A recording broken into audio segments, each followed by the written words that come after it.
In February of this year, a pastor died in a town in eastern Congo.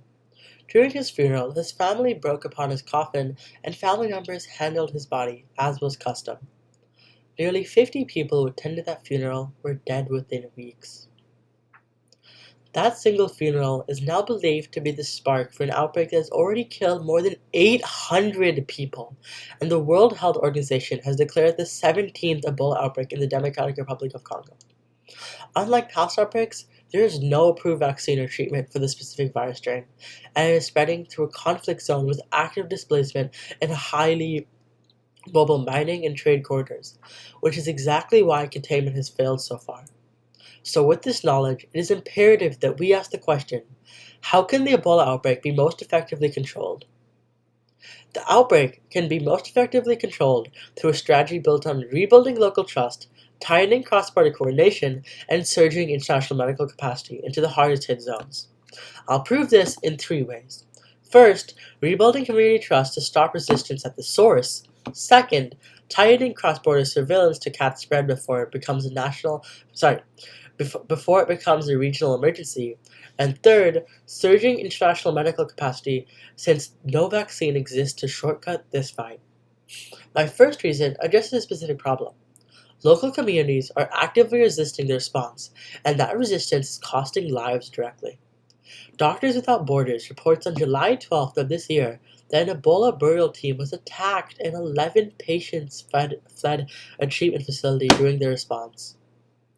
This matters because no surveillance system or treatment center can function if the community it's protecting sees it as a threat rather than a help. The pastor's funeral that started this outbreak wasn't a failure of medicine. It was a moment where local burial customs collided with public health rules no one had explained or built trust around in advance. So the fix here isn't more equipment, it's health workers embedding with local leaders and religious figures before an outbreak hits. So that when one does, the response isn't a stranger showing up to take a body away. It's someone that the community already trusts. My second reason addresses a different problem. The virus is moving across borders faster than health systems are sharing information about it.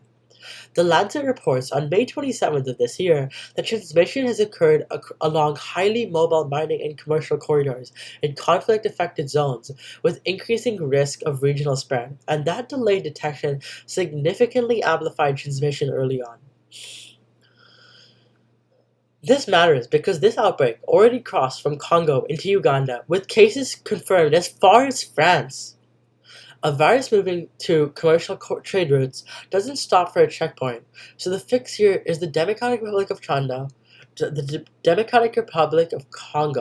Uganda, and neighboring countries sharing real-time case data and syncing border screening, rather than each government tracking this as its own separate case. My third and final reason addresses the most direct problem. There's no vaccine or treatment for this specific strain, which means the only thing standing between a patient and death is how fast they reach proper care.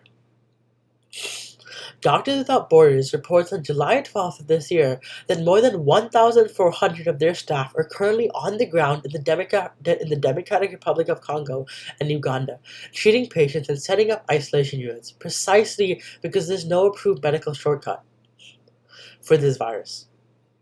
This matters because with no virus to fall back on, survival is a pure race against time. Every additional isolation bed and every additional trained worker converts directly into a life saved. So the fix here is simple.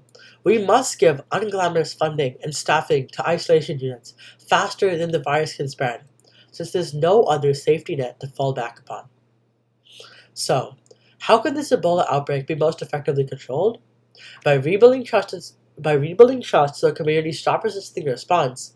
Second, by tightening cross-border coordination so the virus doesn't outrun containment. And third, by surging medical staff and isolation capacity since no vaccine exists to shortcut this fight. So we must go back to that funeral. A broken coffin and a grieving family started a chain that has already killed more than 800 people. The response that stops the next chain like it won't come from a lab breakthrough. It will come from trust, coordination, and boots on the ground arriving faster than the virus can spread. Thank you.